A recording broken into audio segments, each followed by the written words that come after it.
Nós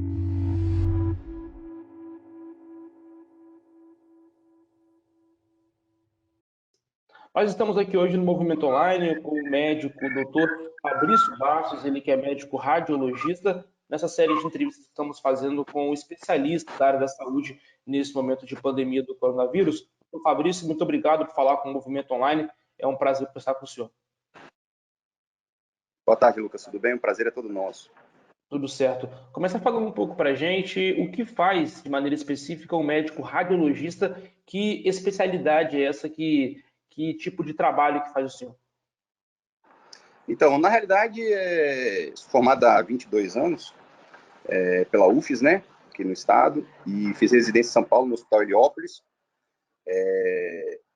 Voltei para o Espírito Santo em 2002, então estou há 18 anos já no trabalho. Então, a residência, né, a especialidade é diagnóstico por imagem e radiologia. Ela é responsável são serviços, né, que a gente chama auxiliares de diagnóstico terapêutica, no que tange a questão de raio-x, ultrassonografia, tomografia, ressonância, densitometria óssea, mamografia. Então, esses são os métodos que a radiologia e a diagnóstico por imagem integram. E a questão da pandemia, né, nessa crise sanitária mundial, a radiologia e diagnóstico de imagem se impõe como uma ferramenta muito importante no diagnóstico, ajuda na propedêutica e na terapêutica dos pacientes envolvidos, com um método de tomografia computadorizada.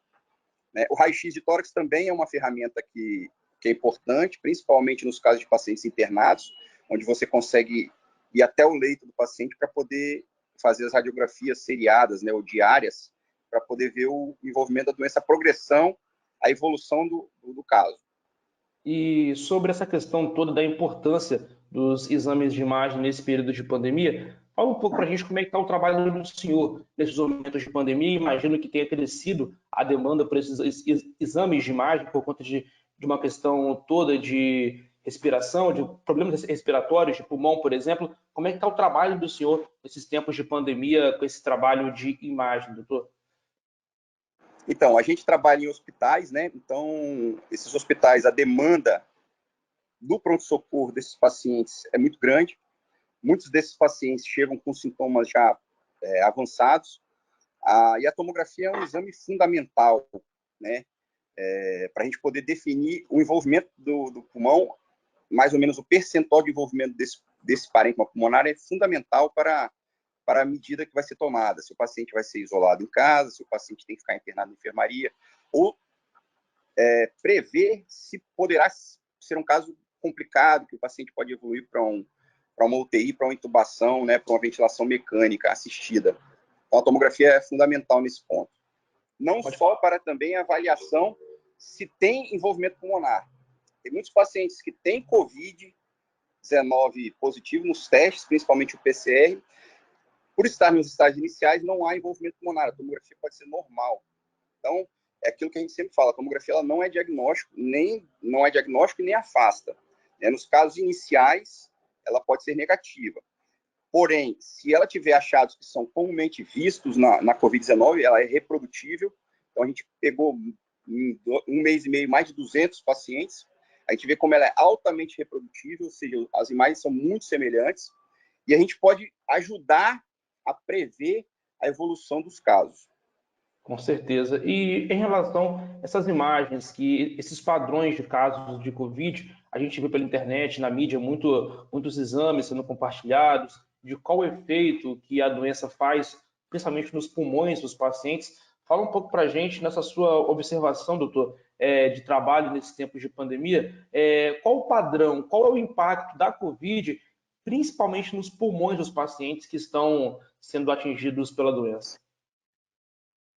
Então, como trata-se de uma doença nova, né, a gente tem o quê? 5 meses ou 4 meses.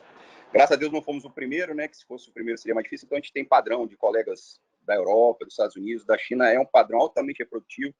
O que a gente comumente observa, são imagens em vidro fosco, que seria um processo inflamatório, um processo inflamatório dos alvéolos, juntamente com hemorragia.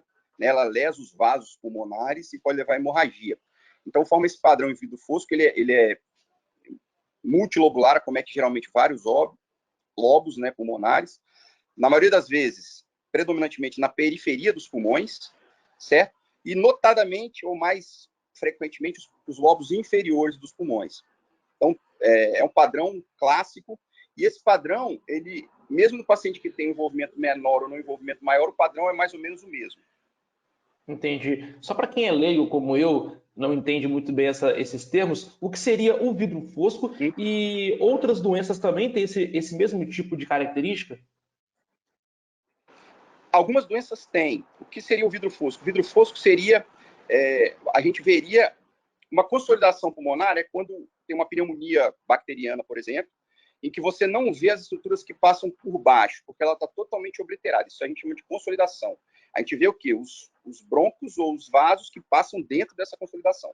O vidro fosco é diferente, ele não oblitera as estruturas que passam por baixo. Você vê vasos. É como se fosse uma penumbra, vamos dizer assim. Então, não é alguma coisa que cubra completamente os raios solares, ela atenua os raios solares, vamos dizer assim. Isso é o vidro fosco.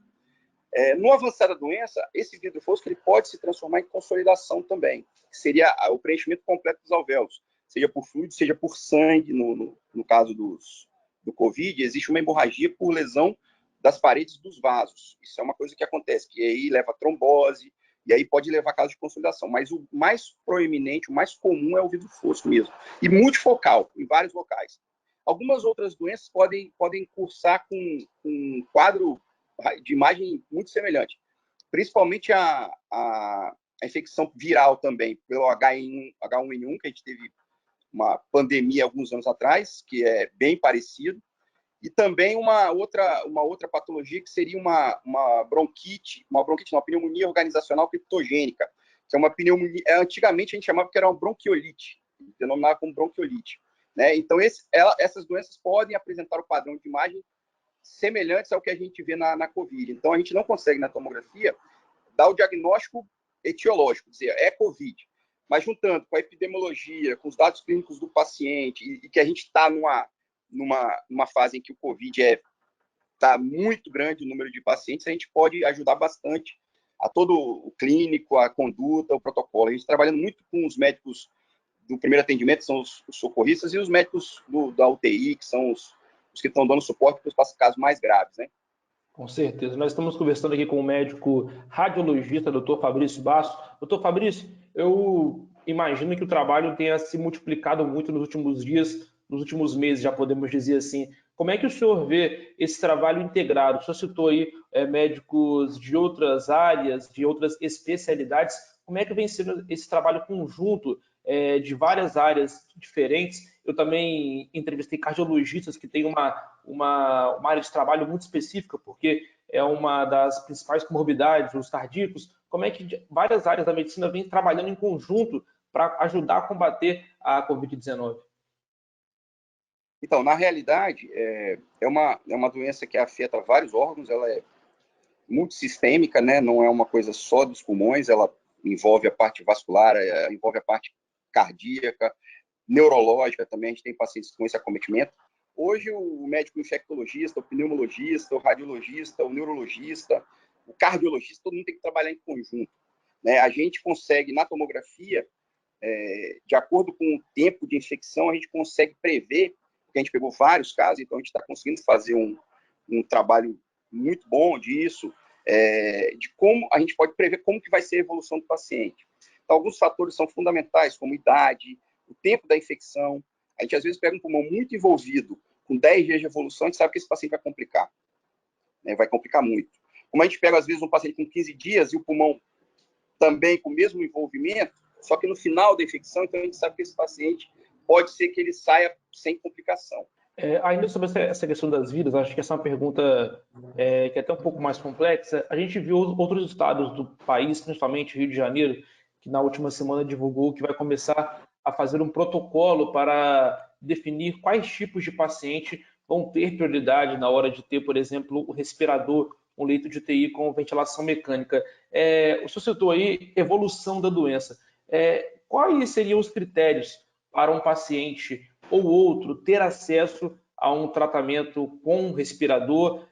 Qual tipo de evolução da doença é mais branda, é mais grave? O que determinaria, doutor, casos tenha que ocorrer aqui no estado, por exemplo, no Brasil, de escolha de leitos de UTI com respiradores, quais características dos pacientes teriam que ser determinantes para esse tipo de escolha, essa triste escolha, né?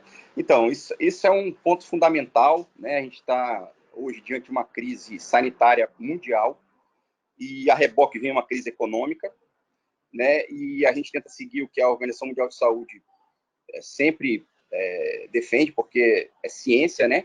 Isso é uma questão que aconteceu na Itália, na Espanha, em que os colegas lá eles tinham que escolher, né? Quem iria viver e quem iria morrer, porque o sistema de saúde entrou em colapso, né? O que é isso? O número de pessoas que precisavam da assistência hospitalar ou assistência ventilatória ou de uma UTI, simplesmente não existia vaga, né? Então, isso pode acontecer aqui, em alguns locais, como Manaus, por exemplo, isso já está acontecendo. Então, não é escolher, porque o paciente que precisa de UTI, precisa de uma assistência ventilatória, a gente tem vários estudos que dizem os pacientes que vão a óbito, eles ficam 10 dias na ventilação assistida. Os que vivem, sobrevivem, ficam no mínimo 15 dias.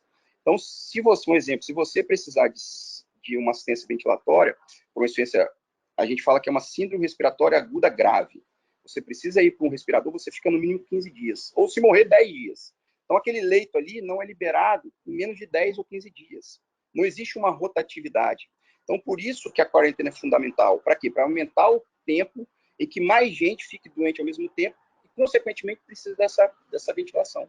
Em termos percentuais, a gente diz que a cada 2% dos pacientes infectados precisarão de um leito de UTI. Então, quanto mais gente infectada ao mesmo tempo, maior a demanda de UTI que eu terei. E isso, muitos locais não vão dar conta, não vão ter como assistir todos esses pacientes. Então, a gente vai ver paciente que vai chegar, que precisa de um leito de UTI, não só a ventilação mecânica, tem que ter toda uma estrutura hospitalar, uma equipe montada para atendimento em UTI, que é um caso grave, é um caso que precisa de diálise, é um caso que precisa de intubação protetora, o cara vai ficar 15 dias ali no respirador, como se fosse uma cirurgia prolongada, onde ele vai ficar entubado durante muito tempo. Então, para ele poder sair. Então, hoje, o que faz o paciente sobreviver, mesmo nos casos graves, é uma UTI bem montada, respirador e equipe competente, seja de enfermagem, seja de equipe médica. É isso aí, doutor. Muito obrigado pela sua entrevista. Acho que foi muito esclarecedor e principalmente a importância do trabalho da radiologia nesse momento de pandemia do coronavírus. Agradeço muito a participação aqui no Movimento Online. Um bom trabalho para o senhor nesses tempos de pandemia. Imagino que o trabalho seja muito ainda pela frente. Muito obrigado. Obrigado a vocês. Estamos à disposição. O que precisar, a qualquer hora, só nos convocar aí que nós vamos atender. Com todo prazer, doutor. Boa tarde. Muito obrigado. Boa tarde.